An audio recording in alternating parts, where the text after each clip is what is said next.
Views and opinions expressed are not necessarily those of the staff or management of the Flavors of Northwest Arkansas podcast.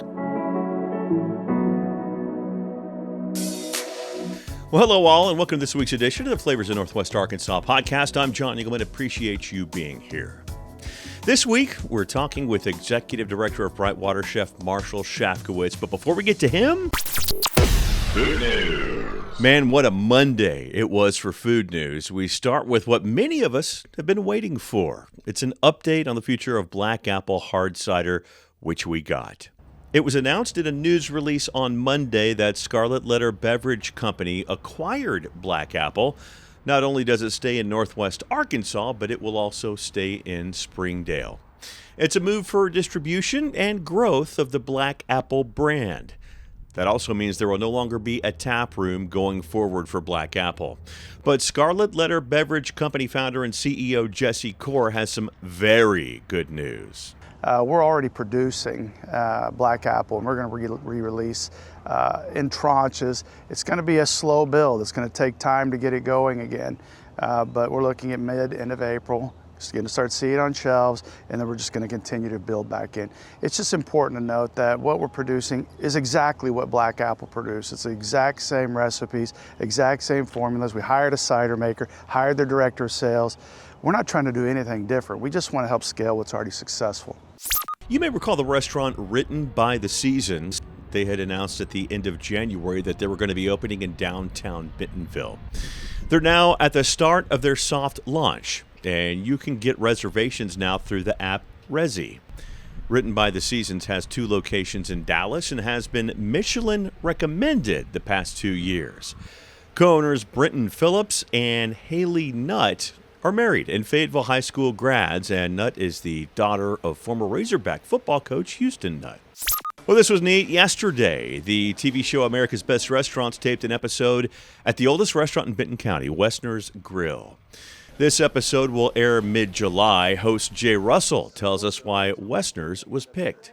So the cool thing is we hear about restaurants for 1 of 3 ways. One way is we have that big vehicle out front, so people would only scan the code, recommend the restaurant, so you could be driving somewhere in Iowa but recommend a restaurant in Kentucky. That's the number one way, because it's this big van driving across the country. The second way is we'll reach out to a restaurant to say, well, you deserve to be on the show. The third way is the restaurant owners will reach out to us. I believe for this restaurant, we reached out to them. I think something special about Wesner's Grill is, of course, you hear about the major corporations that are here, but it's nice to actually have a local place you could come into, hang out with friends, everyone knows your name type of thing, and they've been around since 1955, so I knew they were doing something right. AY Magazine reported first that Bentoville will be opening their food theater in May. This came from an interview with co-owner Phil Libin. Of course, it's in the old press room location on the Bentonville Square. For those that don't know, they'll hold ticketed food concerts on 3 different stages. In addition to Japanese food, they plan to have an assortment of Korean, European, South American, and Ethiopian food as well. They've been holding these concerts in different pop-ups around town. They're teaming with Onyx next door, and co-owner John Allen told AY Magazine that they'll have Onyx Coffee's classics along a refined seasonal menu emphasizing matcha and tea. Follow the Flavors socials, and we'll let you know when we hear of a grand opening date. And how about Big Box Karaoke? They're opening their second spot right next to Visit Bentonville at 406 Southeast 5th Street, and they held an announcement there last week, and it's just now under construction. They're looking to be open in August-September timeframe of this year. Co-owner Justin Urso talks about the food menu there. Yeah, it's going to be a very similar menu to what we've done in Fayetteville the last 8 years. Over the last few years, we've shifted a little bit, and we've consolidated the menu just based on cost, but we're hoping to bring back some of the staples that we've had a few years ago back into a more fleshed out menu. But yeah, Asian fusion menu. Of course, we'll have things for all the kids' birthday parties like pizza and chicken wings and chicken tenders and things like that. Speaking of menus, there are some new additions to the Naturals food offerings for this baseball season. We start with the Around the Horn Burger. It has pulled pork, coleslaw, crispy onions, and barbecue sauce. Also new is the Jumbo Hot Pretzel with ranch and cheese dipping sauces. They'll also be adding a cheesesteak and, oh, how about a deep-fried raspberry jam and peanut butter sandwich? In. They're also bringing back these items that were newbies last year. The mini corn dogs and hush puppies, the barbecue flatbread pizza, and the triple play hot dog, which is a hot dog with chili, pulled pork, cheese, peppers, and scallions. The season kicked off last night. Well, it's official. The super popular Fayetteville Strawberry Festival will be on Sunday, May 15th. Muriel Farron, the creator of the Strawberry Shortcake series, will be the special guest. There'll be live music, pie competitions, a dog parade, classic car show, local farms and bakeries, and a maker's market as well. It'll go from noon to 6 p.m. Anniversary time, happy third birthday to Orthodox Brewing. They celebrated over the weekend with a special bottle release of Colwell White Oak Triple, Wicked Woodfire Pizza, and birthday cake. Happy 10 years to Honeycomb Kitchen Shop. Man, I remember when they opened. They have grown in that time and now offer cooking classes and a wine shop as well. Happy decade to Melissa and Dana and their whole team. And this week's Flavors Flashback in honor of Big Daddy's Burgers opening soon in Fayetteville. They posted, by the way, that they're moving in their furniture, and they posted that yesterday. We talked to co-owner Chef Todd Golden back in 2024. He tells us about moving from Atlanta to Northwest Arkansas and starting their first spot. At any rate, Nikki's niece and brother lived here. Okay. Coincidentally, and they were like, the Northwest Arkansas is a growing place, and there's a lot of stability with Walmart and Tyson and JB Hunt and all those big companies. Even back then, and we thought, what a better place? It's going to be recession proof forever. Even if the rest of the country kind of goes up and down, Northwest Arkansas is going to be fine, Mm-hmm. And so we moved here and we opened Belvedere's in the latter part of '88 or the '89, whatever that was. But, so for those that have obviously not been here that long, explain where it was and what it was. Well, Belvedere's was a small, we called it casual, but it was kind of a little bit more upscale for Northwest Arkansas at that time. But we wanted people to think, okay, casual dining. So, and it was in our name, Belvedere's Casual Italian Restaurant. Okay. And we opened it in, right around Christmas. I can remember this is back when we had snow and stuff. Oh, yeah. And ice. Oh, gosh. And we had horrible weather, and we opened anyway, and people came in, and it was crazy. It was just quite the. You had people. The first couple of days were just intense. I was just going to say you had people at the front door with mops, just kind of keep it dry so no one would slip when they walk in the door. Yeah. Yeah. So anyway, then we ran Belvedere's for a while, and we did other little projects along the way and stuff. But, Belvedere's was, kind of our baby, and then in '03, we decided that maybe it was time to sell out for whatever reason. I mean, I was still real young, but yeah. I thought, maybe it's time to sell. To do what? Well, of course, we're just going to open another restaurant. Sure. And 37 days later, after we sold, we opened Mermaids. 37 days. We didn't take any time off. We got in there and we busted our ass and got Mermaids in the Green Acres location. Man, does Brightwater Executive Director and Chef Marshall Shafkowitz have some stories. Originally from New York, he's been all over. His family restaurant got him interested in food at a young age. Quitting a corporate gig and getting a broken heart in his mid-20s got him to love food again and find passion in it, which eventually spawned his love for teaching with a little help from something that his mother told him. Finally, he'll tell us about his journey to Northwest Arkansas and his love for it. That's all coming up next, right here on the Flavors of Northwest Arkansas podcast.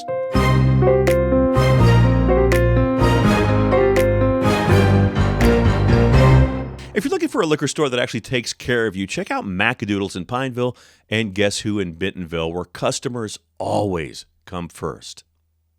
From open to close, enjoy complimentary white and red wine samples at both locations.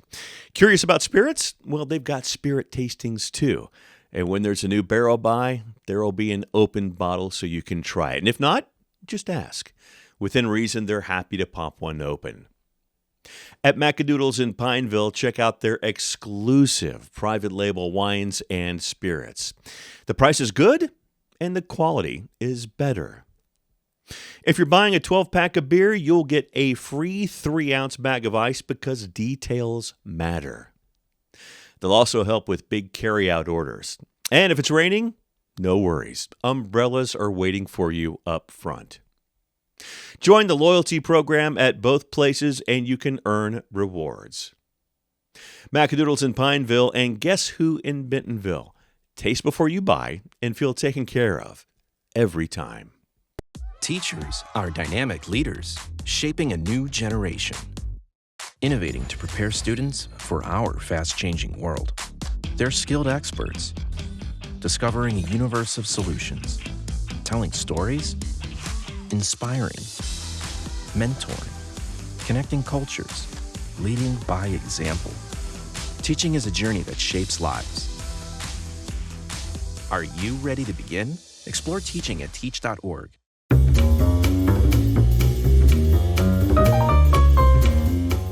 Welcome back. We are at Brightwater here at the 8th Street Market in Bentonville, and joining me now, Executive Director, Chef Marshall Shafkowitz. How are you, sir? I am excellent, John. It's good. Always great to see you, Great to see you, man. and love having you here in the house. Well, I appreciate it. I love being here. This is just a super, super spot. I would love to get into your past, the early Shafkowitz days, the early chef days. Ooh, you know, it's not as exciting as everybody thinks it is. I think it's about to be. I think contraire mon frere. If you would, and I've done this a few times, but I need to do it more often. I know this sounds like a hokey fourth grader asking a journalism question in early pre-journalism class, but it really interests me when I find out what people wanted to be when they were kids. What did you want to be when you grew up? You're going to die laughing at this. This is great. So it's a story more than anything. All right. We were at Temple. I was 4 years old. Okay. And the rabbi asked me up on the bima, "What do you want to be when you grow up?" I had 2 words for him: train conductor. Heck yeah. Absolutely. And I was wearing my Oshkosh B'gosh, and I remember it. My Oshkosh B'gosh train conductor outfit. Absolutely. And that's what I wanted to be. Heck yeah. Growing up in New York City. Oh, well, it's a different kind of train there. Because subways were the trains. Yeah. That's what we knew. Yeah. And I wanted to be a train conductor. Wow. And that changed really rapidly as my father looked at me and said, "You want to do what?" I might have been all of like 5, 6 years old. Got to let a kid dream, right? Absolutely. Yeah. But that went from there to an architect to a lawyer. Oh boy. To my first day in our restaurant, where I saw our chef working with a 10-inch chef knife. Now, I was 7.5, 8 years old. Okay. A 10-inch chef knife that was Excalibur. Oh, sure. I love fantasy and sci-fi. That's my jam when Sure. I'm not doing all the chefy stuff. Mm-hmm. He had a sword in his hand, and he was flambeing things. Oh, wow. So he was fighting the dragon. Yeah. I'm like, I want to be a chef. Oh, there it was. That early, huh? It was that early. 8 years old. Wow. So that was, and it stayed that way the rest of the way. Rest of my life. Wow. Yeah. Well, I also know that your mother was very important in that, I don't want to say transition when you're 8 years old, but in that path. She encouraged. Okay. You know, there was always both my parents were, doesn't matter what you do, Mm-hmm. you have to have a skill. You know, you can get every degree in the world, you can do everything, but if something happens, you have to have a skill that you can fall back on. You bet. So, like, I've got a degree in education. I've got a bachelor's degree in food science, culinary sciences, actually, from J&W. Johnson & Wales, for those that don't know. Sorry. Johnson & Wales and Providence campus. Oh, pardon me. Yeah, you know, if you're a J&W grad, you got to call the campus out. Okay, yeah, because it's Carolina, it's there, and where else? Well, when I was there, there Okay. were like 30 campuses. Oh, dear. But now it's Providence and Charlotte. Those Okay. are the 2 big campuses. Okay, But it's from that point, it was have a skill. Yeah. And this culinary thing has always been the skill that I've gravitated towards because it's something new, different every single day. You bet. You know, I can go from childhood memories working in our restaurant at Blue Table to then bouncing to little restaurant to little restaurant, to pizza place to little restaurant, learning about ingredients, learning how to fix things. Yeah. So, you know, not only did I get fire and knives, you know, so I got magic, I got pull an oven apart, and this is how it works. So the ADD addled brain that I have. Sure. What are we doing today? What do we got to fix? Yeah. What broke? Right. You know, let's step in and let's jump into that. And that, it has always been, what am I going to walk into? Mm-hmm. You know, this morning I was underneath a dishwasher, wrenching a dishwasher here at the school. Okay. Because just a plug came out. Okay. Not a big deal, but it's not sitting in my office banging away on a keyboard. Right. Because something can happen. Something Right. needs to be fixed. Somebody needs help. So that ADD. I'm looking for your tool belt. Oh, is that it over there? Is that? Oh no, it's a Red Cross. Sorry. Yeah, no, that's the emergency med kit. It's great. We've got our own tool chest in the back. Of course you do. Of course you do. Yeah. So, from the sounds of it, you had a family restaurant growing up, right? Yeah, growing up, it Okay. was a classic French bistro, just Heck a yeah. little 30-seat restaurant on the Bowery in New York City, and that's what, you know, that gave me my life in food. But my mother's been the most pivotal person in my life. My father passed away when I was 19. Okay. So, you know, those years that you go through experiences, you learn things, but I didn't have that male role model to say to me, this is what you should do. Right. And not only has she been the most influential person, but she's also the person I put on a pedestal as the person to emulate. Because when my father passed, she was a homemaker. Okay. No college degree, nothing. She went from having no idea what to do to being the oldest PhD student at Yeshiva University before she passed away. Wow. And she started college in her 60s. Whoa. And a career in her 60s. Unbelievable. So it's kind of hard to say that's not somebody to emulate.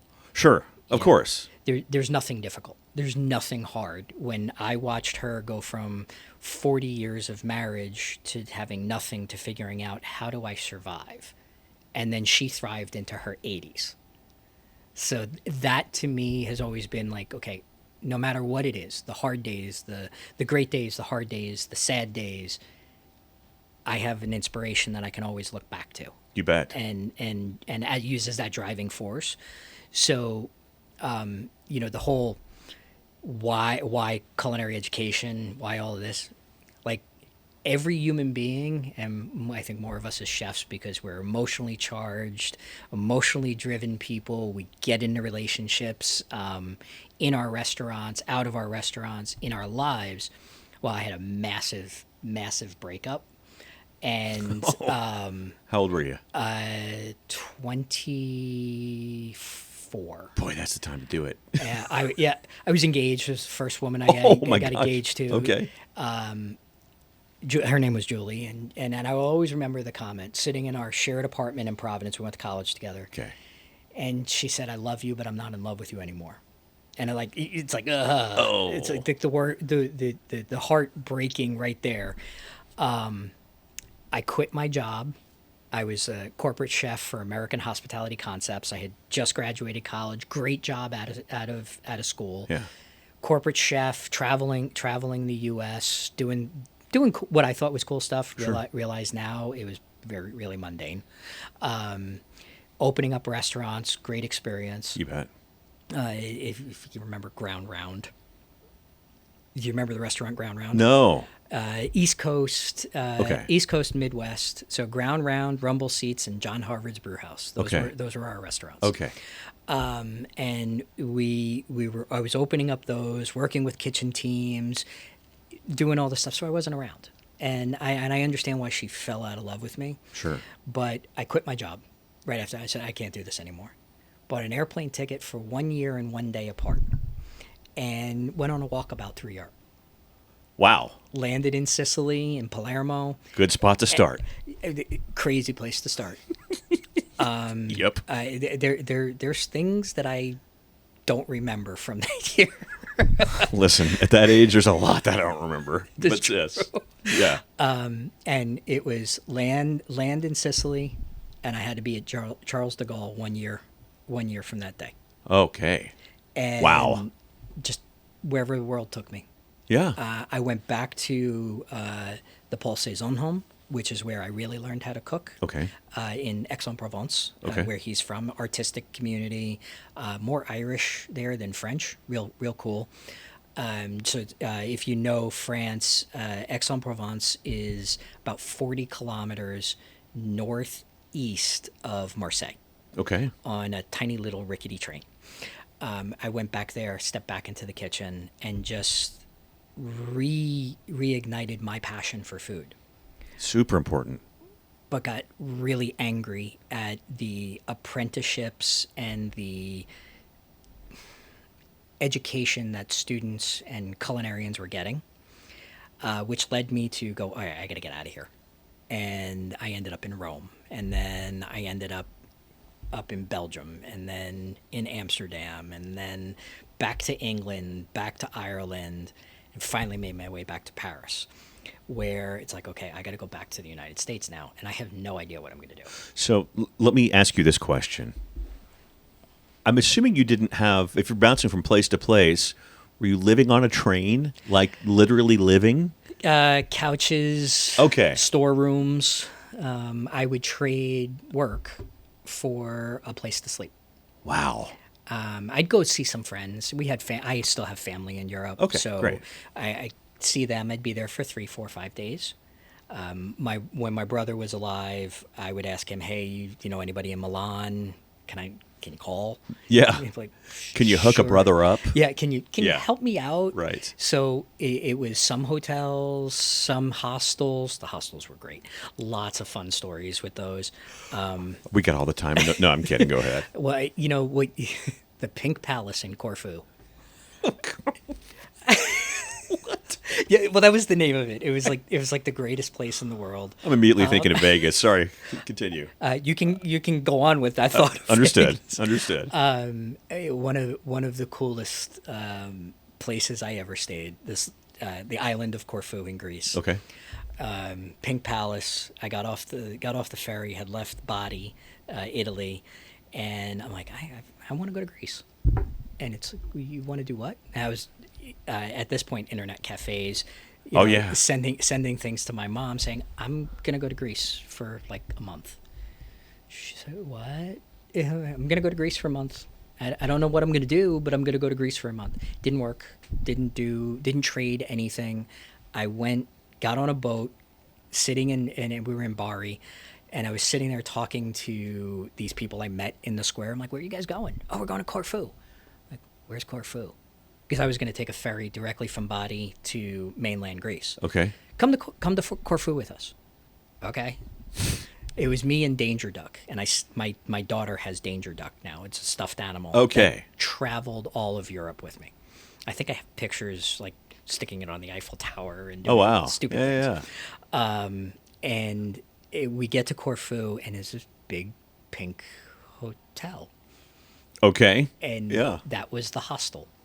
Okay. 2 weeks, great island, fantastic people. First time I ever had a combination of Greek and Turkish coffee. Oh. So it was like Wow. the syrup, and I can still taste the caramel from it. And it was, again, one of those things, igniting that you have this connection to food, and you were losing the connection to food being in corporate America and burgers and chicken nuggets Right. and chicken Alfredo, and how do you make these 1,000,000-gallon batches of stew, and Jeez. really important to know. Yeah. But not that heartfelt, this is who I am. That The creative passion. fuel. Yeah. So going and learning about cultures and people and getting reintroduced to who I was and finding, at 24, who are you? Kind of hard. Real hard. And so I went from Corfu and I was there for 2 weeks and I was like, okay, this is too much partying for me. I'm either going to drink myself to death or I'm going to start doing stuff that I've never done before. Right. So I got back on the ferry and I made it to mainland Greece and then took a train from mainland, which at this point it would have been the west coast of Greece. Okay. Took a train all the way to Athens. Wow. And just had fun in Athens and got on a boat, drank too much ouzo, tried to swim back to shore. First time I ever drank arak, which is the Middle Eastern version of ouzo. Okay. Slightly more licorice and anise flavor. No, amazing. Oh, really? Absolutely amazing. It's just different idea. Playing chess. I bought this little, and I still carry it with me. This little travel chessboard. Okay. That was made out of olive wood with all the pieces. The pegs were olive pits that were hand carved. My gosh! That I would play chess with my closest friend in New York. Text him, email him a move. He would email me a move, and I'd keep it on the board. Wow! And then just travel. These are things, the memories that shaped who I've become, and a lot of these relationships that have stayed with me all that time. But from there, I actually flew to Rome. Okay. So I spent the most expensive trip I did, flying inter-country flight, or inter-EU flight. Sure. It wasn't EU at the time, but I thought a goat was going to walk up the aisle because people were still smoking. Yes. It was one of those like, this is weird. Was it like old school propeller, the whole thing? No, it was a jet. Okay. It was a jet. Right. It was 1999. So but it was that weird, like, okay, people are smoking on a plane in Europe. We haven't done this in the States. So that was a wake up. And I truly did think livestock was going to walk up the aisle. It was one of those, because I watched them load them on the plane. Oh, gosh. Oh. To bouncing around Rome. Yeah. And then going from Rome back into France, going north up into Belgium and wandering around Antwerp and or Anvers and Amsterdam and just hanging out with people I met and friends and reconnecting those broken heart and that broken brain. Yeah. Because I was going through trauma at the time. I didn't realize that then, but I realize it now. To fast forward coming back to the States, still angry at what I was seeing in Europe with the quality of people that I was working with, like the in kitchens, because I still bounced from restaurant to restaurant. So like kitchen talent. Kitchen talent. Gotcha. It was one of those. I got taught so much by the French chef that I learned under. Sure. That why isn't that happening? Yeah. And, we at that point, we were putting apprenticeships in Europe through the city and guilds was at the highest pedestal, even restaurants in the United States. If you came from an apprenticeship program in France or you came out of something from the city and guilds in England, you were the creme de la creme. You were the Marco Pierre White, disciple and the Heston Blumenthal disciple. These were the people. It's like, no. Like they're just like me. Yeah. Come back to the States and I'm sitting with my mother at Roy Rogers. Okay. Okay. I needed a bacon double cheeseburger. That's where you get one. And it's like food's the memory. Yeah, right? for sure. And I was telling her the story of everything I went through, and she said, "Do something about it. Do something about it." Those 4 words were what catalyzed my push into culinary education. So at that time, 99, I started Johnson & Wales University, the Alan Sean Feinstein Graduate School. Okay. Had a 1-year, 12-month, 6-day-a-week accelerated master's degree.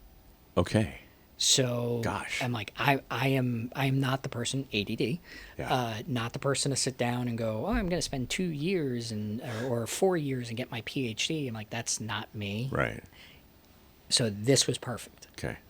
And I enrolled, got accepted. So these are like 6-hour days, right? Yeah, they were long and a Monday through Saturday. Yeah. Wow. And we no winter break. Traditional college students got that 4 weeks off. Right. We got 4 days. Yeah, so we're on campus and there's nobody there. First semester was just mind-numbing because we took 5 classes in the first semester. Gosh. And in the second semester, we took 4 classes plus student teaching. Oh. So because I was on the teaching track, not the trainer track. Gotcha. I initially thought I'm going to be a corporate trainer because that's cool. Mm-hmm. And then it was, no, I like this education thing. I really like teaching people. How did you find that out? Student teaching. So, okay. It really was the student teaching aspect of it, because it was, you're going to go in and you need to teach these people something. Michelle LeBlanc was my first department chair at Blackstone Valley Regional Vocational Technical High School. Okay. Known as BVT. I hope so. It's long, ridiculously long. Right. And that's in Milford, Massachusetts. Okay. And she turned to me and she said, everything you learned in grad school, throw it out. Because you now have people. Very fair. And I'm like, okay. She goes, so you're going to write assessments, you're going to write tests, and they're going to fail them. And then you're going to learn how to really write tests so they understand how to teach, how to learn. So writing tests, so you're kind of developing curriculum? Oh, yeah.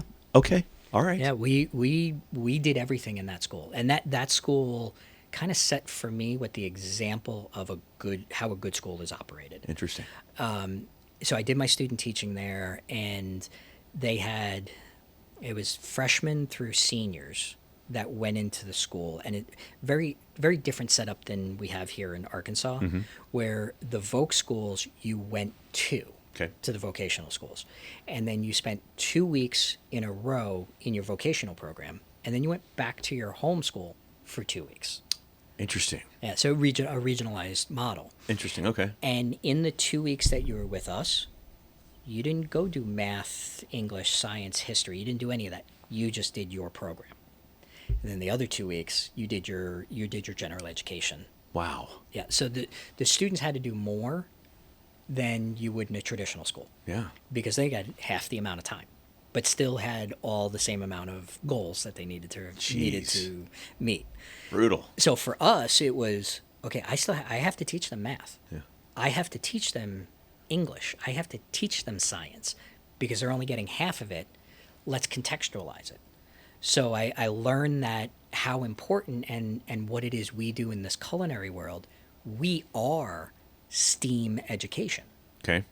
Because if you think about everything we do, it's science, technology, engineering, arts, It applies. and mathematics. It all applies. Yeah. So, when we're teaching the application of heat, we are teaching chemistry. You bet. Yeah. So, and that started at that school for me. And Michelle LeBlanc really, and she's one of the I might be the assistant principal now at the school. She was a culinary educator at the time. Gotcha. She started that. You need to take everything you learned in your master's in education, put it on the shelf. It's good stuff, but it doesn't apply to actually people. It was like, ooh, I just wasted $60,000. This is going to be good to pay off. Yeah, right. Yeah. I feel good about that now. Right. But it's these people who made all these investments in my viewpoint. Sure. Absolutely. That just do something about it because you're the only one that can. If you think there's something wrong, do something about it. That's my mom. Yeah. And then Michelle, really, really hitting with that. These are human beings. And the cadre of faculty that we had in that school were as I look back at it now, just great educators, but you never saw them teach. Because it was the Ed Bracebridge and Dick Matty the two lead faculty and old school guys. Sure. Ed actually graduated class number 1 from the CIA. Oh, gosh. Yeah, and he was a high school teacher. Wow. So he's like, don't be so in a rush to get these guys to be chefs. Mm-hmm. Let them burn things. Let them make a mistake. Go have fun with them. It's like, ooh, this is supposed to be fun. Yeah. I thought this was supposed to be school. Right. And it's like, no, this is supposed to be fun. Right. And that's been a lot of the way that I've approached just those young conversations. Yeah. Which 26 years in education now. Wow. The last 6 years have been going back to that conversation. Have fun. Yeah. Care about people. Have fun. Show empathy. Have fun. Because these people are going to go into the hardest job in the world. That they should be able to have fun. Sure. And you can joke with them. You can show them that you're human. And it's those, as I was becoming an educator and learning, because I went from Blackstone Valley Tech as a high school teacher, soccer coach, lacrosse coach, track coach. No kidding. Ski club advisor. Stop it. Oh, absolutely. Absolutely. Wow. I think we all forget that life isn't just the costume, the uniform, the job we have. You're 1,000% right. There's just so much to all of us. We all forget that. Yeah, and we see what's right in front of us, and we forget that it's, wow, that you traveled, and where did you go? What did you do? Yeah. Tell me about that. Or you go you ride a gravel bike? Can you show me? Yeah. Like I've got a group here at Brightwater. We go on a gravel ride. That's great. And it's because they've turned to me and said, Chef, you got to take care of yourself. And it's we forget that there's this whole thing. It's this whole world out there. Yeah, that's not just the costume. Right. I have people who, my name is Chef. They don't realize my name is Marshall, and that I've got 3 kids and I've been married for 15 years, that I've traveled the world. Right. You might know that, but I ride a motorcycle. I like digging in the dirt. I rock climb. I coach soccer for one of my kids. Yeah. I help the other ones. I run track with my daughter. Those things we forget. Yeah. We forget about quite a bit. Of course. But it's core to who we are as people. Mm-hmm. Absolutely. And the decisions we make and the conversations we have and how we have. So an impactful tenure at BVT. Yeah. It really. And the rest of the. And it went from there to working with Susan Notter at a school called Cullinard, which I didn't last very long down there. A New Yorker masshole at that point, because that's where I moved from. I love that moniker. That's great. But from there, I moved to Birmingham, Alabama. That's a change. Yes, in 2003-04 time frame. It was like right at the end. Sure. I left BVT. Susan Notter, who one of the most talented pastry chefs in the world. She was on Team USA that won multiple gold medals. With people I now call my friends as I've grown in the industry and made those networks. But Susan hired me to be the program director, so first college job. Wow, okay. For Cullinard. I lasted 14 months. Well, that's a lifetime to some. It was a lifetime to me in Birmingham, Alabama at that time. Okay. Because it was... There's the joke of, when I crossed the border into Alabama, I shaved my horns and cut my tail off. The Jewish kid from New York City. Right. And again, this is going back to 2004. Sure. The War of Northern Aggression, that's the first time I had ever heard that term. Sure. Was still being talked about. Gosh. And I was the damn Yankee. Yeah. And the high speed at which I was doing things was definitely not appreciated.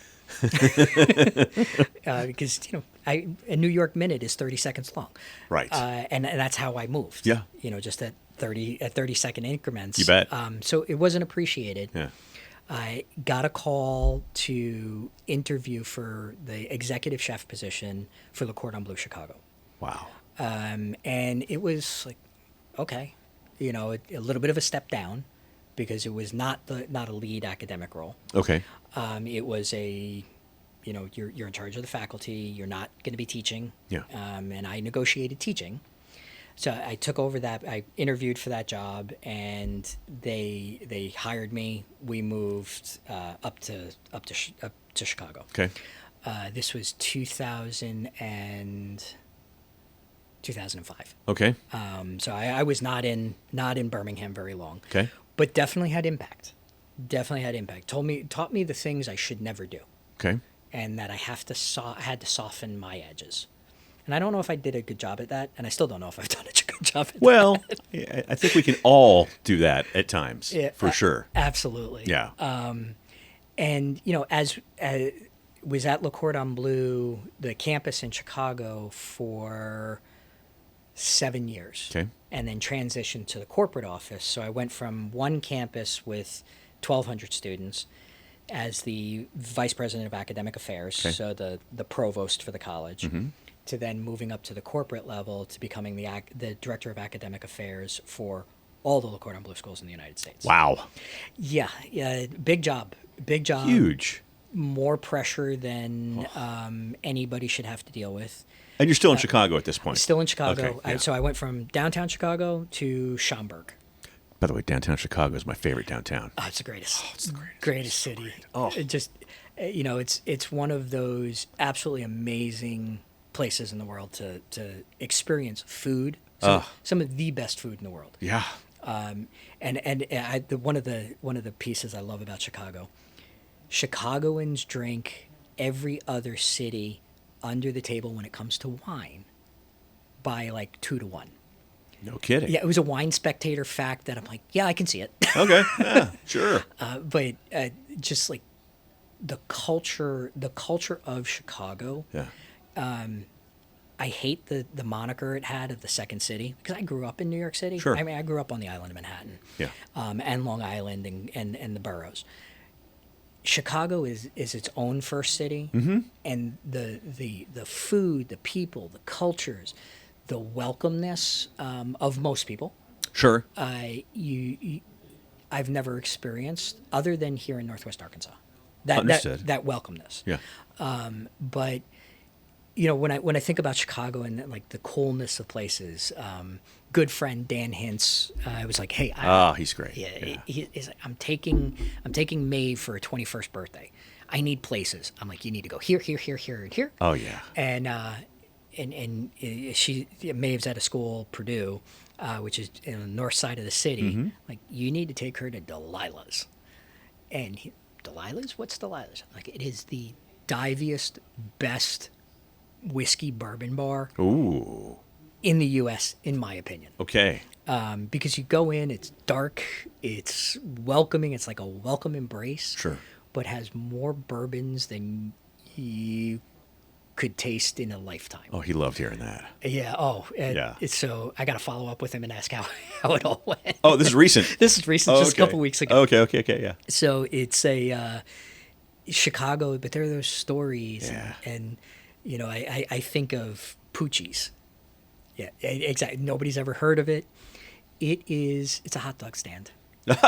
Yes. It is, and you can go in and you can get that Chicago charred dog or charred brat, and it's got all the fixins. The way you know, if you're a Chicagoan or if you want to be scared, be of the neon green relish. Yeah, right. Beware. Totally beware. You go in and it's just like, again, it's like a welcome hug, because it's a family restaurant. The father's still in there, still cutting French fries. His daughter is taking over, and it's the same people behind the grill. It's great. And my kids, every time we go to Chicago, when are we going to Poochie's, Dad? Nice. When are we going to Poochie's? Heck yeah. So it's that food, that food is that constant, and it has been, and that's Chicago and I've got places in New York that I say the same thing. Like, Sure. I got to go to Gino's Pizza. Yeah. I got to get my slice, and I got to go to Papaya King. But this one Papaya King, not that Papaya King. We all have, or at least I don't say we all. Many New Yorkers, we got our spots. Yeah, listen.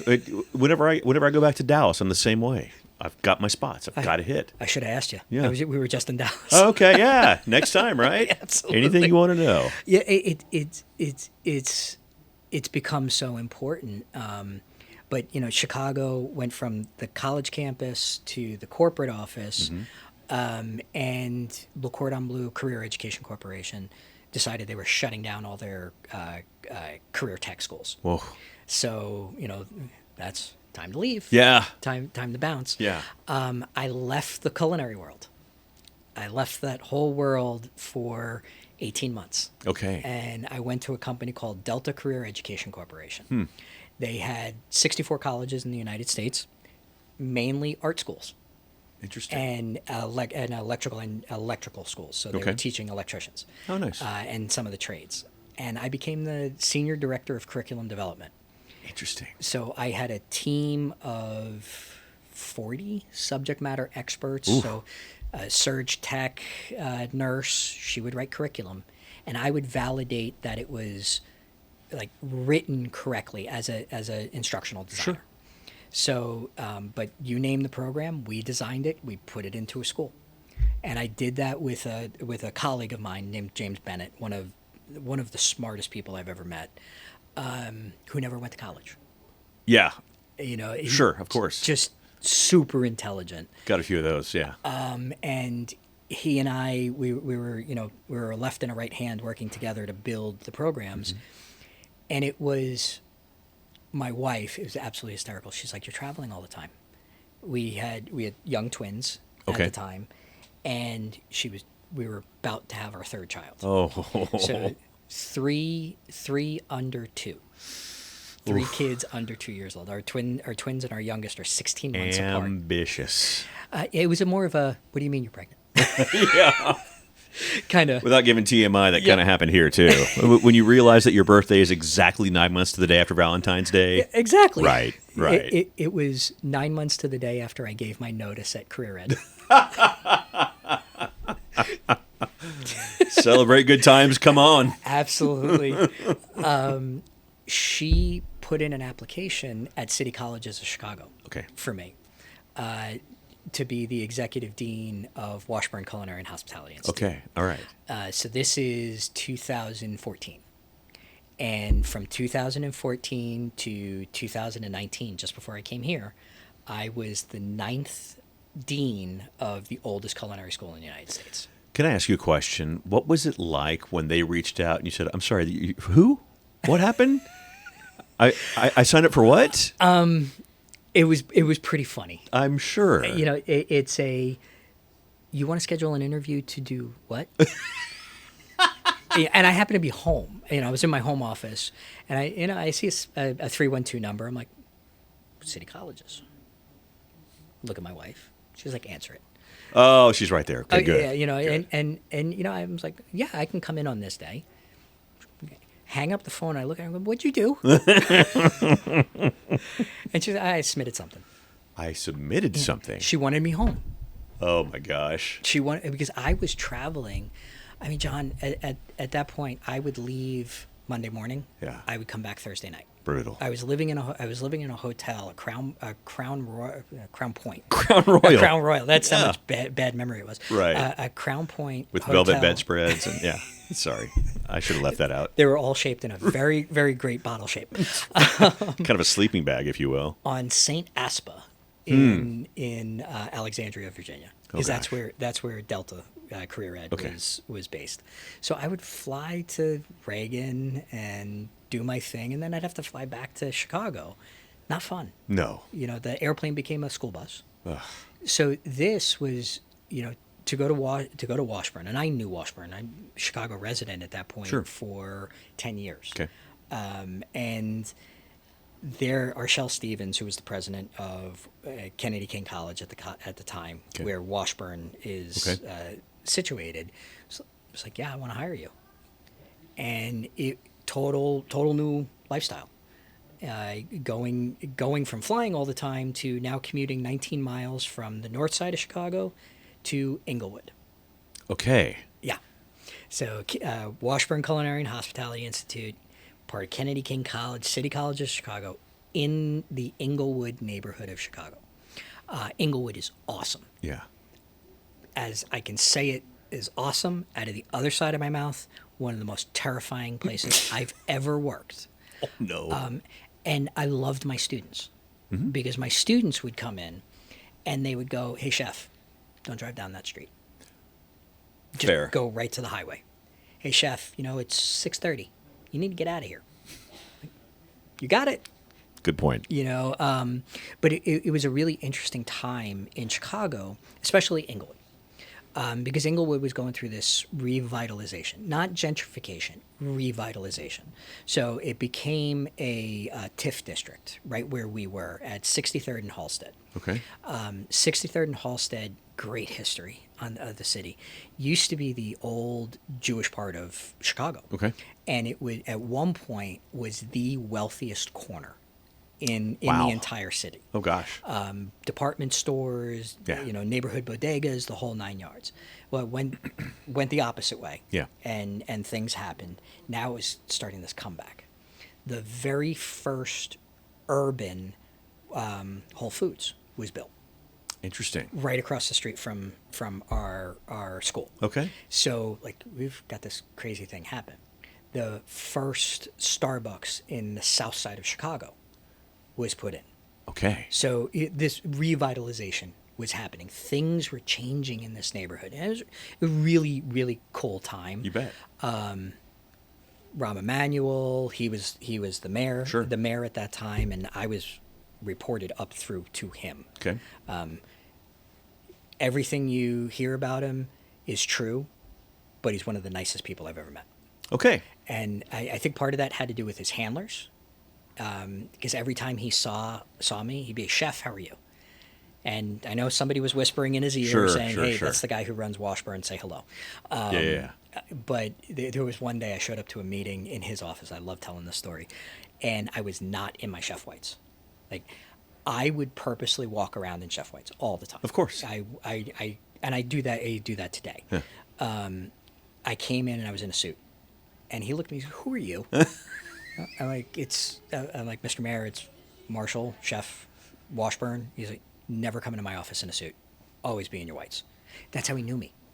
Fair enough. And it wasn't that I had my name on my chef coat. He just knew me. Sure. I was the guy who showed up in chef whites. Okay. To sit in the back of the room. If you were to walk in today in Chef White's, to him, He wouldn't remember me. okay, nice thought. Yeah. I wish I could say yes. Yeah. But I doubt he would remember. His wife might. Okay. The first lady, she might, because we did all her ladies' lunches. Okay, great. All of my students and our catering team Very would cool, yeah. always do the first ladies' lunches. Yeah. And she did a monthly lunch, so which was pretty cool. Yeah. And I got to see parts of Chicago that I never would have saw in that job, and worked with people never would have met. Sure. There are times I think when you meet people and you're like, "Oh my God, I guess I've seen that guy on TV." Mm-hmm. Like sitting across the table from Jesse Jackson, and listening to what he has to say. Different players in the city, listening to what they had to say, and you get a lot of different perspectives. And Sure. And we created things there that I've tried to recreate here in Northwest Arkansas. There's a program, and it's one of these programs that I think it's one of the single most programs I'm proud of being a part of and helping to launch. It was called Healthy Plates with the Police. Oh, wow. So yeah, it just sounds really weird. This officer, Delbert Howell, just super cool dude. Yeah. Generational Chicago PD. He walked into the school and he's like, "Hey, I got an idea." Like, what? He goes, "I want to take these kids who are 10 minutes away from making bad decisions, generational hate, generational bias, the whole 9 yards, and I want to teach them healthy cooking. I can't do it at the prison. I can't do it at one of our police stations because all the kitchens are through on the other side of the jail cells. Oh. So I can't take a kid who's under 15 Right. or under 18 and bring them through. Yeah. Can we do this together? And this went from, we took 20 kids to 100 at a time. Jeez. And what made it incredible was we took children, some who were, you need to be here. Yeah. You got that court order. Yeah. Or you're gonna go to lockup, to super high achievers, all from the south side of Chicago, who showed up with their parents. But then I turned to Delbert and I said, I want uniform officers. I want them to take off all their rig. They can still be in their blues, Yeah. but no rig, no vest, no gun, no taser, no nothing. Right. And I'm going to put you in the most uncomfortable position, a professional kitchen, Yeah. and I'm going to have a chef teach a class, and then the officer and the kid, or the officer and the family, are going to cook together. Love that. And it was this whole, we're going to kind of try and kill this idea of generational poverty that was on that bias and hate of you arrested my mom, my dad, my cousin, my brother, my sister. You arrested the whole family. Right. I hate you guys. But it was also on the flip side. With the officers, I arrested your whole family. Right. You're going to be next. Great point. And that it became a social justice program. Yeah. And this went from, so we started this in 2015, and we ran it until I left in 2019. I covered the cost with donations or out of my own pocket. Wow. And my faculty at Washburn, Dan Lentz, just super cool chef, traveled the world. He was in Thailand for 20 years as a little resort chef. He loved teaching Thai food to this group. Yum. Because, well, they never had a chance to taste it. Sure. We would do these classes, and I've had kids come back and go, I think I want to be a police officer. How about that? I want to go to college. How do I get into college? Who at Chicago Public Schools do I talk to about getting my GED? So the impact of the program were those little things. We put 4,000 kids through this program. Now they're still doing it in a version of it in Chicago now. They're putting about 300 through a year because the school that I was at, they no longer wanted the liability of supporting it. Understood. And I get that. You know, times change, things happen. COVID happened. Oh, there's that too. So things kind of flipped around. But Delbert's now he's become a farmer. How about that? Yeah, he's getting out of CPD, but he bought 20 lots, abandoned lots, and he turned them into a small schoolhouse and farm plots. Wow. And that's how it transforms. So he's doing this urban gardening. Yeah, man. And it's like you think back of the thumbprint, the thing you want to point to. Today, that's the thing I want to point to because it's great. It's so impactful. And we were doing it for a little bit in Fayetteville. We did it, David Johnson, just David, Sam, the whole team at the library, and Michael Drasnick and all the chefs here at Brightwater, all supported. Everybody supported it. The way we did that program, and we did it for a year. And I'm trying to find funding to do that. It costs about $5,000 to run to do it for a year. Okay. To do one session a month at the library. Yeah. And we do it a little differently down there. All the food that we prepare has to be under $7. The whole meal has to be under $7. Okay. And then once we prepare it with them, we give them all the raw ingredients to be able to go home and recreate it for their families. But we were doing it with Fayetteville police officers. We did it with the mainly the SROs from the schools. Sure.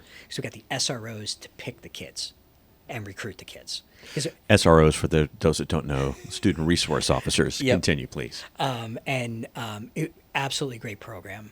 What we did there, very different though, is nobody wants to see a 54-year-old white guy, Yeah.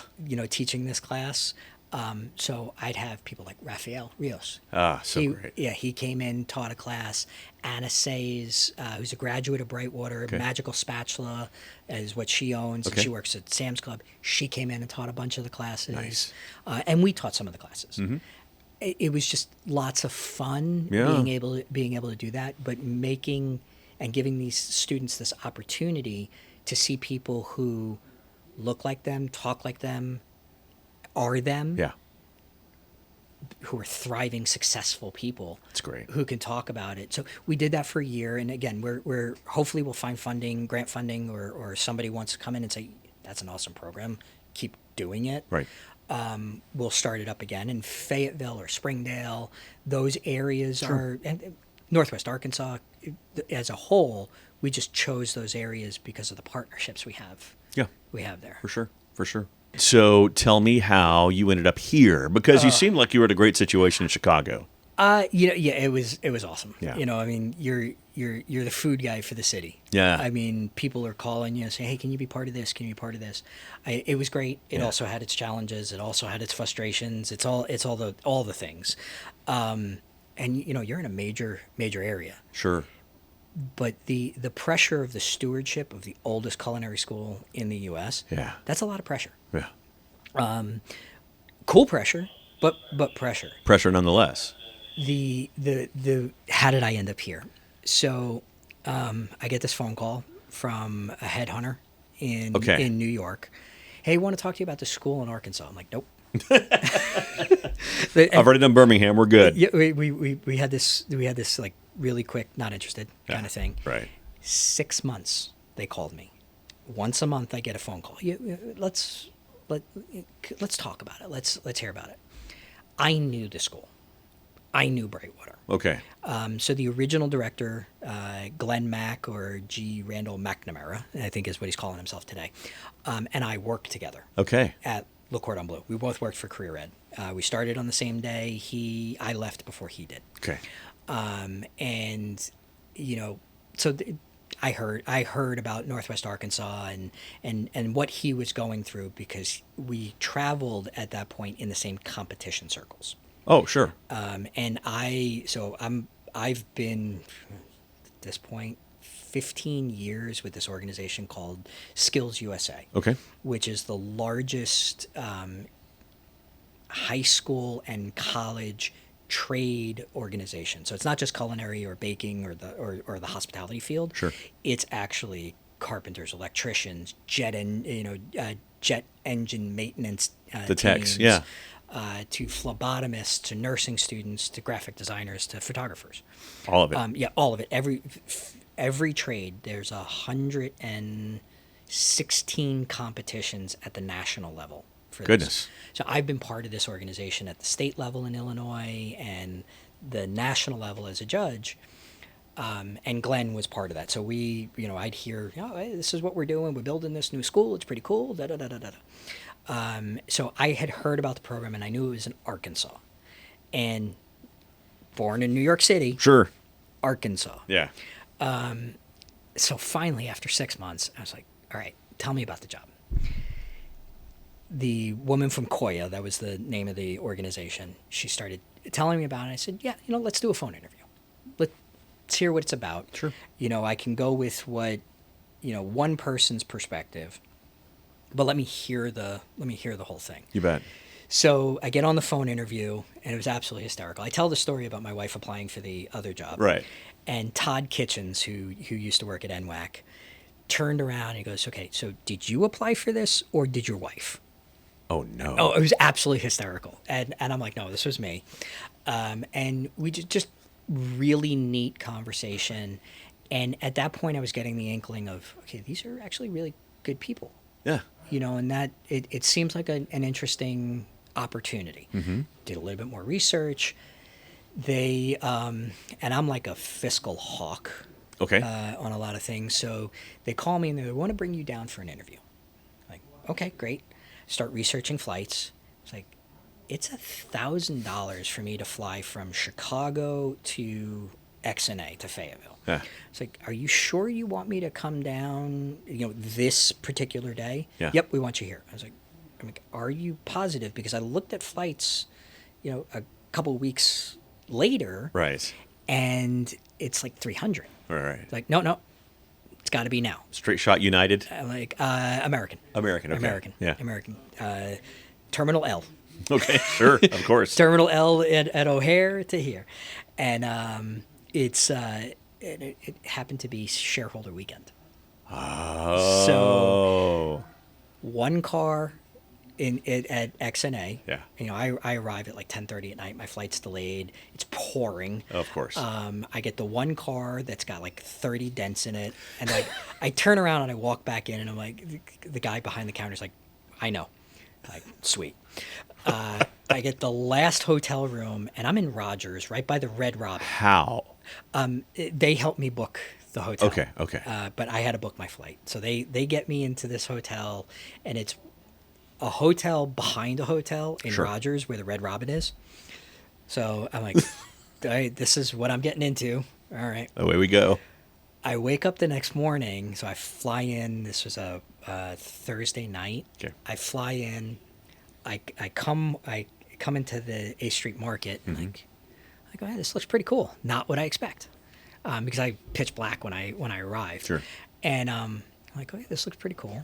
I come in, and I'm greeted at the front desk by Cindy Lassiter, who's she's front desk. She's executive administrative assistant for the school. Okay.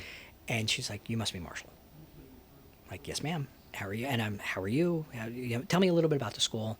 She starts the whole interview with touring me around the building. Wow. And, feel really welcomed. And I walk into the baking kitchen here, and Vince Pianalto is there with his mom, with Nana. Mm-hmm. And I look at him and go, you're Vince Pianalto? He's like, yes. He's like, I'm like, I'm candidate for the executive director, Marshall Shafkowitz. He goes, Greg Beachy says hello. Lots of mutual connections. Sure. Just lots of, there's my one friend, Greg, who he and I are on the skills tech board together. Gotcha. He's like, okay, you're going to meet this person, you're going to meet this person, and he's telling me a little bit about him. You bet. So I'm like, I felt really welcomed when I walked in the door. Largest interview panel I've ever had. Oh, I geez. think there are 18 people on the interview panel. I ask a strategy, ask this, ask that. And I'm expecting the agenda I have, I'm done by 3. Yeah. And then I have to do a demonstration for the faculty. Mm-hmm. And again, I'm supposed to be done by 3. Yeah. I walked out of this building at 7:30 that night. Woof. Tim Cornelius, who was the VP of Workforce at the time, was like, I got a couple people I want you to meet. The Ricky Tompkins, who was the Vice President of Academic Affairs for the college, he invites him over. He invites Evelyn Jorgensen, who's the campus president at that time. Right. So I'm sitting here having conversations with people going, okay, this is not part of a normal interview process at this point. You were chosen at that point, I believe. I was there. I was one of 2. Okay. And I know the other candidate. That's an even. This is how weird our world is. Sure, of course. The other candidate, I had called him, and he's a friend. Yeah. And I called him and said, "Hey, what are you doing?" He's like, "Oh, I'm in Bentonville." I'm like, "That's awesome." He goes, "When are you flying down?" And I didn't. Son of a. Yeah, that's kind of, and he hasn't talked to me in 5 years. He's retired. Good, now, but yeah. Great guy. Yeah. Great guy. But we got into it. I went back home, and I actually almost dropped out. Wow. Okay. Well, I got a phone call from the recruiter, and she said, "Well, the faculty think you know everything about them because the former director, you and him are friends." Yeah. I'm like, "No, he and I worked together. There's a difference between friends and working together. Right. Acquaintances and this business thing." Sure. He and I never saw eye to eye. We were on 2 opposite ends of the spectrum. So I come back down for my second interview. Second interview, I knew I was the choice for one reason only. Okay. Please bring your wife with you. Oh, yep. So that's a little bit of a giveaway. Yeah, and my wife came down, and we had our there were some non-negotiables for us. Sure. Our daughter has a ultra rare autoimmune disease. Okay. Called juvenile dermatomyositis. Like 365,000 people in the world. Gee. 2 in the state of Arkansas. Woof. And we know the young man in Texarkana. Okay. Him and Sloan are the same age. I'm like, she needs medical care. Yeah. In Northwest was like, well, yeah, we think we can treat your daughter. They made an appointment for me and my wife to go to the hospital. Whew. To meet with the hospitalist, to meet with at that point, the CMO, the chief medical officer for Children's Northwest. Okay. To make sure we were comfortable with care that our daughter was going to. She was still in the thick of her treatments. Okay. Which is a whole nother story. Yeah. So that made a real impression. Sure. The faculty made this real impression because, I did my demos with them and spent time with them. But that second coming down, I walked in the room and I said, I am not that person. I grow a better beard. And like the tension in the room just kind of dissipated. Sure. But I almost pulled out because one of the team here was calling around the country, not realizing it's going to get to me. Yeah. Just because of the networks that people are in. Of course. Trying to find out how much I knew about them because of the former director. Oh, wow. Yeah, I'm like, guys, we're adults. Yeah. I'm gonna make my own opinions. It's this whole. Sure. Here's what I'm here to do, and 6.5 years later, still here to do the same thing. Yeah. And the reason, gosh, 6.5 years. Yeah, it's this August will be 7 years. I just flew. Yes. Huh. You were talking about, you listened to that very first interview I did. Yeah. I don't even remember that interview. Yeah. Oh, it's easy to find. I'm definitely going to have to go back to it. Right, yeah. But it's this place, it was probably about 6 months after being here and living in Centerton. Mm-hmm. Both my wife and I said, we're home. That's great. And it's that welcoming of people, this group of human beings that I work with, mm-hmm. They are, we don't use the term family here, because family means something different to everybody. Sure. So this collective of human beings that mm-hmm. I get to work with every day alongside are some of the most amazing people that are hidden treasures of Northwest Arkansas.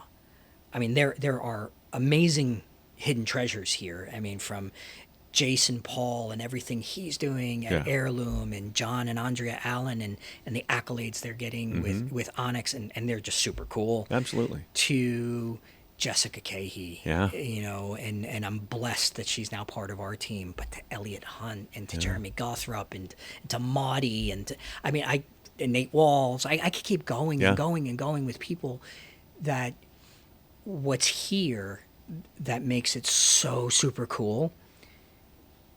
I need help, and everybody shows up. Yeah. And it's not I can't help you. You're my competitor.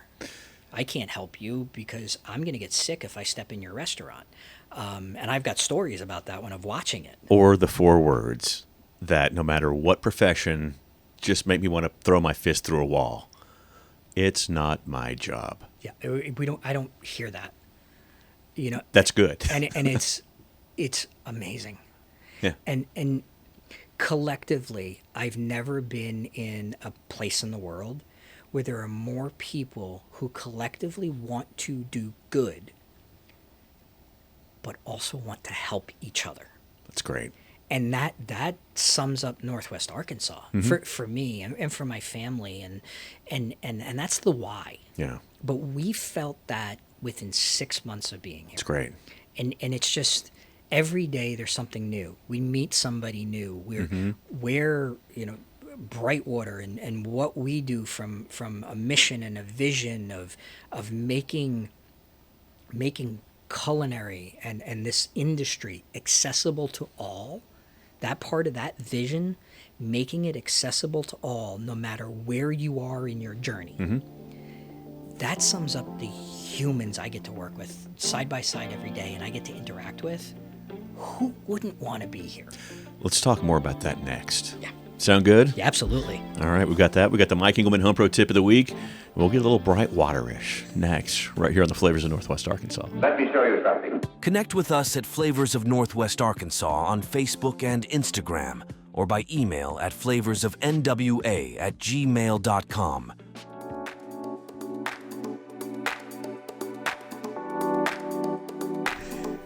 Welcome back. It's time for the Mike Engelman Home Pro Tip of the Week. For that, Chef Shafkowitz, sir. In our house, the greatest thing we ever did was buy an air fryer. So when I'm the weird chef. I didn't own a microwave. And even when we owned a microwave... It's kind of sacrilege, though, isn't it, a little bit? Yes. Yeah. When we did have one, when we had our rental, when we first moved here, that's where the mail went.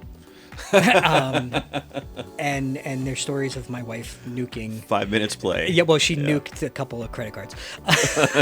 Safe. Right. But we bought an air fryer, and my kids can cook whenever they want.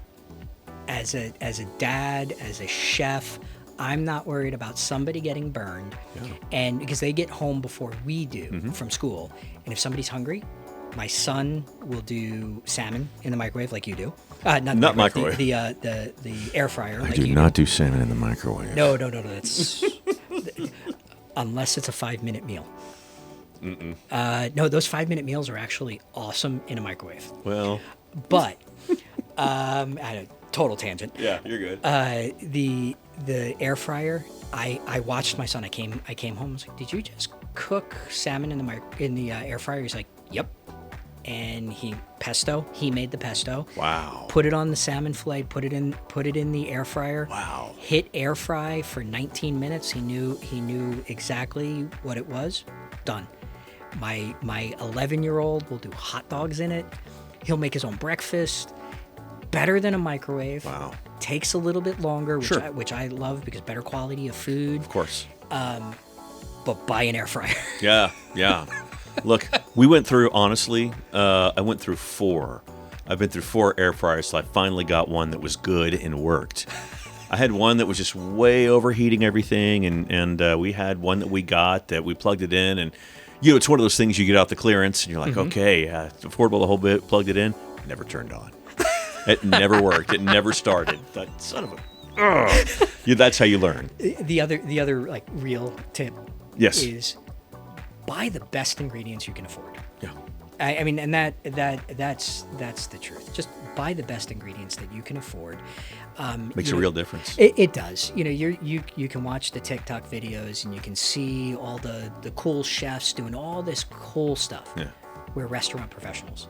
That's where we do it. But when you're at home, buy the best that you can afford. You don't have to buy the top end of everything. Sure.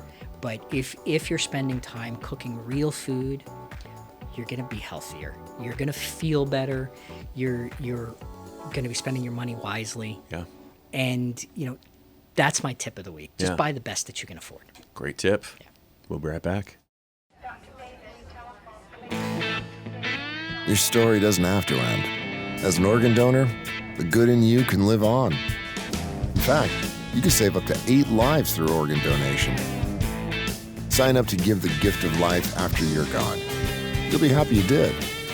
Just maybe, someone else will too. Sign up online today as an organ, eye, and tissue donor at organdonor.gov. It saves lives.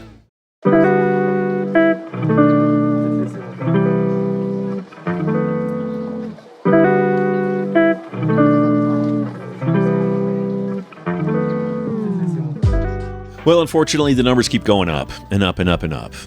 As of April 1, and this is not April Fool's, by the way, but as of April 1, we're almost at 109,000 people on the organ donor or on the organ transplant list. It's going the wrong way. There are 65% of eligible Arkansans are signed up to be organ donors. That leaves a lot of meat on the bone. Organdonor.gov is the place to go get signed up. You hear me talk about it every week. Head there. It takes 5 minutes to get signed up through the Arkansas link and also through the Texas link. Get signed up. It's very simple. If you don't want to do it there, you can do it through the health app on your iPhone if you've got an iPhone, or old school. Just go to the DMV if you're getting your license updated. Just tell them you want to be an organ donor. They'll put it on there. You'll be set and ready to go. You'll be registered. It's very simple. Organdonor.gov is the place to go. Get registered. Don't take those organs with you when you go. Thanks so much. Chef Shafkowitz, we are back, and we're going to talk Brightwater. I want to start with the overall vision / mission. What is Brightwater? Oh, what is Brightwater? What's the vision of Brightwater, I guess, is a fair question. Ooh, the vision of Brightwater. Make food and the study of food accessible to all. Okay. No matter where you are on your journey. You know, we've got those students who are coming in 9 years old with our summer camps. That's great. To what we call golden age waivers, people who are over the age of 65, who can come to a community college and take a class for only student fees. That's great. You know, not tuition. So 65, 75, 80 years old, 85 years old, coming in to learn about food. Yeah. That's the vision. And then we've got, food is business, food is art, food is wellness, and the larger discussion about the food system. Yeah. So everything we do revolves around making it accessible. Sure. But those three pillars with that wraparound piece of the food system and where we are in that conversation. From the grower, the rancher, the raiser of our food. You bet. To the broadline vendor, to the smaller farmers markets, to me as the chef, to you listening as the consumer. Yeah. Where do we fit? And what role do you play in that conversation? That's what we're trying to teach all of our students that walk in the door here. But when they walk out, what we want them to be able to do, a few things. One, be of value to whatever business or organization they walk into. Sure. We want them to be thought leaders. We want them to look at the food system and be able to give direction or direct a conversation into an area that you might not know about. Okay. That's the first thing. So that's being that value to the organization. Be a thought leader that understands they have a voice, that they're part of policy discussions. They're part of the political discussion because we're the ones who are feeding people. We hear from the farmers. We hear from the ranchers. We hear from the broadline vendors, the truck drivers, the repair guys. We hear from you, the consumer. We can be a voice to our political officials, to the establishment, to say, hey, you're forgetting about a whole conversation. Sure. School food programs, early childhood programs, SNAP benefits, the Farm Bill. Yeah. We want our students to be able to talk about all of that and add value. That's the biggest part, because education is not just, I'm going to teach you a skill. Yeah, that's great. I'm going to teach you a skill. But you got to know how to use your brain. Sure. And you have to know how to formulate the conversation and educate the person that's on the other side of you without it being divisive or angry or cause anger. We're trying to create this whole new generation of thought leaders. Boy, that's getting harder and harder and harder. Both yes and no. Okay. I think... Give me the no. The no is about the approach. Fair. You know, when we come in with this is the only viewpoint. Right. Well, yeah, it's hard. Right. But listening to what is important to the person on the other side of the table from us, the student that's on the other side, that's in the classroom, we want them to share their opinions. And we want to both validate and in some cases help adjust by passing on knowledge. And that's how we can shape the conversations. That's how we can change the no's. Yeah.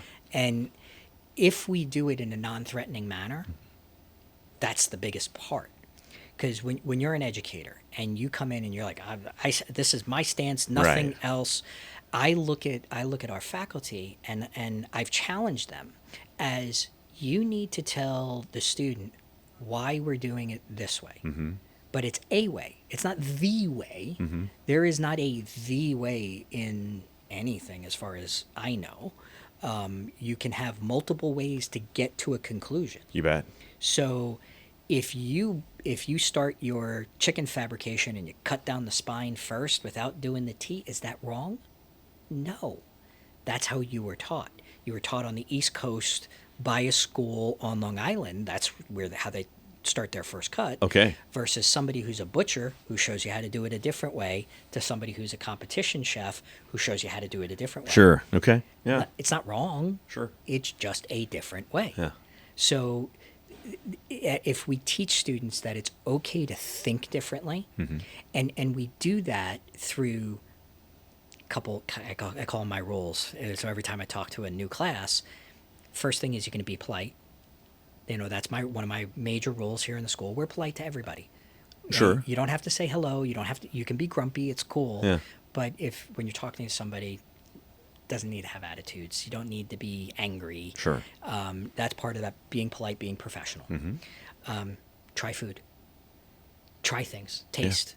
Yeah. Taste. Work with people that you've never worked with before, because you're going to learn culturally similarities and dissimilarities. The things we think we know versus what we know they're opposite ends of the spectrum. Got into a whole conversation with Rafael Rios the other day. He had the Lebanese version of El Pastor on his menu. Okay.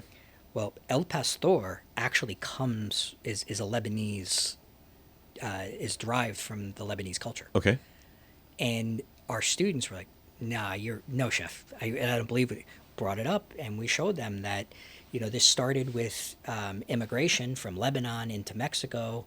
It went from lamb to pork. Yeah. But it's the same dish. Interesting. Okay. And the bread went from a pita to a tortilla. So it's that, how did this culturally change? So we start by giving that culture, giving that history, and then leveling the playing field. And that's how we get past the no. That's how we get past the divisiveness, that we can find an equal footing, an equal ground. Yeah. Sometimes it's through history, sometimes it's through connection, sometimes it's just through the chicken on the plate. And this is how we cook good chicken. Sure. Yeah. And then this is how much this chicken's going to cost you, or you, or you. It doesn't matter where you are socioeconomically. The chicken's still going to cost X. Right. And we have to charge Y, so we're profitable because we're teaching a business side of it. But if we look at it, it's chicken. How do we and we can use any ingredient, how do we make it accessible to everyone? Right. And use that as a baseline. Yeah. Now we can have real conversations. Yeah. Interesting. Yeah. Well, and it feeds into my next question. And sorry, I didn't mean to use the word feeds, but it feeds into the next question. Brightwater being different from other culinary schools. It's really interesting. I'm in a very fortunate position. I get to travel the country. Sure. I get to go to other culinary schools and see. But not too much, or you'll get your wife to apply for another job. Yeah. A couple times a year, I get to fly and evaluate other colleges. All right, great. And when I'm there, essentially, we're all doing very similar things. What makes us different are the conversations, are the people. Out of all the schools I've been to in the last 4 years, because I had that 2 year that nobody was traveling. Yeah. We go right into the mental health trauma issues. It's part of our classes. That's great. We talk about it. We don't shy away from it. It's not a taboo topic. Yeah. It's a forefront topic here. Okay. Because we want our students to know. I mean, these are human beings. This is a hard industry. You are going to be exposed to the dark underbelly or the soft underbelly of the industry. Yeah. How do you handle that? You are going to deal with trauma. How do you handle that? And a lot of it is that opposite side of the conversation. Not, oh, you're just going to be exposed to this. I go in, I take off my chef coat, and I have no problem saying to people, I deal with trauma every day. I have a therapist. We talk about the difficulties that I experienced in this industry. Sure. And when they see that I take off the armor, the chef coat, and I'm a person and I struggle the same way that they do, that's what separates us. That's the thing that turns us into a different organization, because we're not hiding behind, we're not standing away from. We've embraced this this philosophy of fair kitchens, and you probably see on TikTok or some of the other organizations, the Burnt Chef Project. Okay. About suicide in our industry. Oh, yeah. Suicide and addiction, we're the second or third highest suicide rates of any industry, and addiction rates. So we don't hide from it. That's a differentiator. Then we really take the time to get into the why of why do we do this? Because when we teach a student the braising is braising, sautéing is sautéing, frying is frying, roasting is roasting, baking is baking. Sure. They can work anywhere in the world. Yeah. Because now they understand the why. They can look at an ingredient. They can say, ooh, that's a really tough piece of meat. Right. I've got to braise that. Not I've got to follow a recipe. Right. So when we move away from recipe-driven curriculum to why do we do something? For sure. To ingredient-driven curriculum, and the ethos behind it, you create a better, more knowledgeable cook than chef, than restaurateur, than entrepreneur. Yes. And that's the ultimate goal, is to have our grads follow their pathway, and this is the other side of it, is what we don't set a goal for them. They set a goal for us. Interesting. The student walks in the door and they have a goal where they want to get to. My goal is that they graduate. Yeah. My success is them completing the program. That doesn't define their success. What every one of the faculty members here, the chef instructors, the support staff, everybody will actually have conversations with students and say to them, well, what does it want to do? What do you want to be when you grow up? Yeah. Oh, you need to go talk to. Let's have this is how we're going to help you start that business. Yeah. That's great. So it's less about we have this curriculum and at the end of the day go home. Yes, we have a curriculum, and it's a curriculum that leads to a certificate all the way up to an associate's degree with transferability to several colleges. Sure. But there's still this piece that most colleges forget about, and that's the person. Yeah. We put that person almost first. We want to know where they want to, what their outcome is. Yeah. Because then we're going to be successful. Sure. Because they're going to graduate. Yeah. They're gonna get to that, whatever it is, And I think about some of our graduates, Sandy Macklem, Sandy Sue's gluten-free bakery. Okay. She's a graduate of Brightwater. Okay.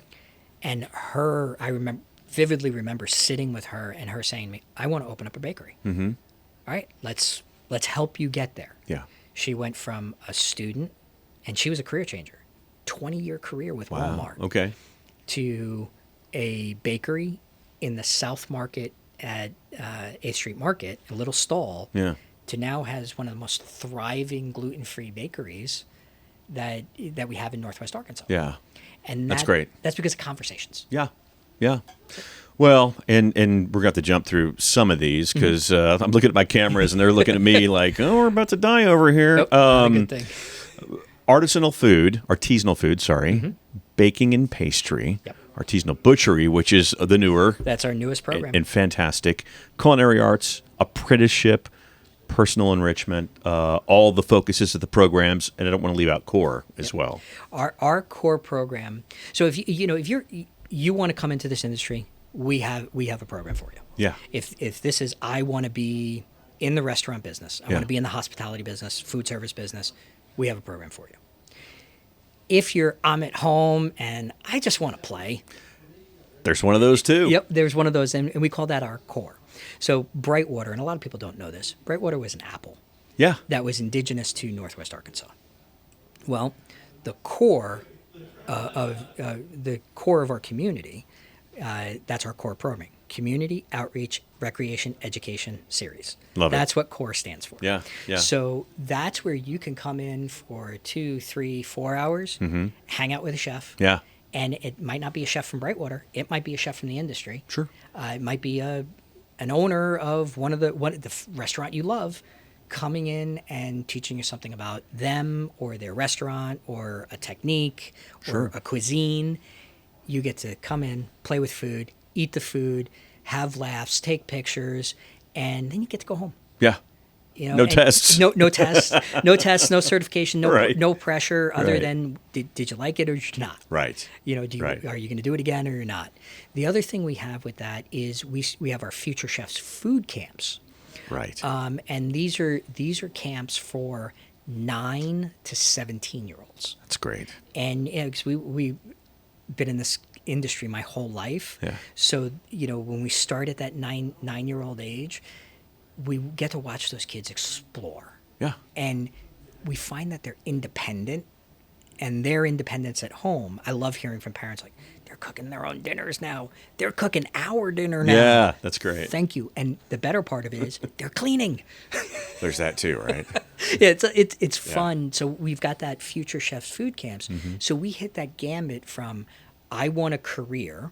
And that's summer. That and to the summer camps that we have, that Future Chef food camps. The core classes, the rest of them, they're all throughout the year. Right. And if you go to our website at brightwater.nwac.edu. That's NWAC with 2 C's. Yes, a long Right. website. Yeah. And you sign up for our newsletter. You'll get all the information about our camps, Right. And our core classes. Also, our enrollment into our programs. The newest thing we have, though, which I think is super cool. Yeah. And it's kind of a relaunch. It's our workforce program. Okay. So if you're I want to go in the industry, but I'm scared. I have no knowledge whatsoever. Yeah. But I want to step into the industry. I'm in the industry, but I'm looking for that next level. I can't afford to go to college. It's too much time. It's too much A, B, or C. We started a program called our workforce program. It's a B workforce. Okay. Brightwater Workforce. And through that, it's a 8-week program, 120 hours. Chef Simon Brown, who fantastically talented, Michelin starred, worked in Michelin starred kitchens. That's great, yeah. He's from Scotland, so a great accent. It's a plus. And always a plus. Because it's just a ton of fun when he's in there. Yeah. He's got an 8-week class right now. The current cohort is Wednesdays, Thursdays, and Fridays in the morning. Okay. So they're here at 7. They're out by noon, and you could work a 40-hour work week. That's great. And you're gonna get a food handler certification, so you're gonna have basic sanitation. Yeah. But then we're gonna teach you culinary skills, baking skills, that generalized piece. As we're looking towards the future, we're gonna have a baking and pastry Love it. workforce program, and we're gonna have a server workforce program. So if you're looking, and those are gonna start hopefully this summer. That'd be great. The tail end of the summer. Yeah. So if you're looking to get in the industry, but you don't want to go to college, or you're looking to upskill, and again, you don't want to enroll in a college, Right. we have a program for you. It's great. Yeah. And that apprenticeship program is a totally different animal. That's a 4,000-hour program. That is, but it's for a very specific type of person. Sure. I don't want to go to college, but I want to go in this industry, but I want to be promotable fast. Yes. So that program, it's an American Culinary Federation approved apprenticeship program through the Department of Labor. So it's a federally approved program. Interesting. You spend 350 plus hours with us here at Brightwater, and then we help you find a position out with a restaurant. It's great. And then you're working and earning and learning at this, so on-the-job training. Yeah. And then at the end of it, you are a certified sous chef with the American Culinary Federation. And that certification is recognized around the world. One of the things I do is I post a lot of, just in my Instagram stories, if I see a job opening, I like to make it a story, share it in my stories. And I've seen about 3 or 4 for sous chefs recently. Yeah. Yeah. And because it's not basic skills. You need a little bit more, a little bit more of that zhuzh and understanding how a kitchen works. Kind of be your kitchen. Yeah. Your sous chef to an exec chef, your sous chef is your right hand. Yeah. You know, they're answering the questions as you're thinking about it. We come to rely on our sous chefs. Yeah, man. It just like they are an extension of my arm, like my knife would be. They're just, my knife is in my right hand, my sous chef is in my left hand. Yeah, kind of, right? So we've got it all, and we want people to come in. Here's the cool thing about Brightwater. When we're open, when the doors are unlocked, walk in the door. Yeah. And come in and say hello. Yeah. If you've got a question, we're here to answer the question. You can email, you can call, you can do whatever. We're all accessible. If you see me wandering around, say hello. I'm going to be like, hey, what's going on? How can I help you? Yeah, that's great. That's who we are as an organization. Sure. But we're also still this hidden thing in Northwest Arkansas. Ish. You know, and we're at the point where everybody should know who we are. Yeah. You know, people know us nationally. Yep. We need to come back and get everybody locally, because so many people are moving here every day. We're struggling a little bit to keep up with all the new people coming in. Sure. But doors are always open. Yeah. We want people to come in. You might be surprised, because not only are we a school, we're also an art gallery. That's great. That's something for sure. You're that. Appreciate it, man, very much. Absolutely. Thank you so much. Flavors of Northwest Arkansas you can find on Instagram and Facebook and TikTok. Appreciate you joining us. Have a great week. Please tip your servers. We'll see you next week. Bye-bye. Bye, everyone.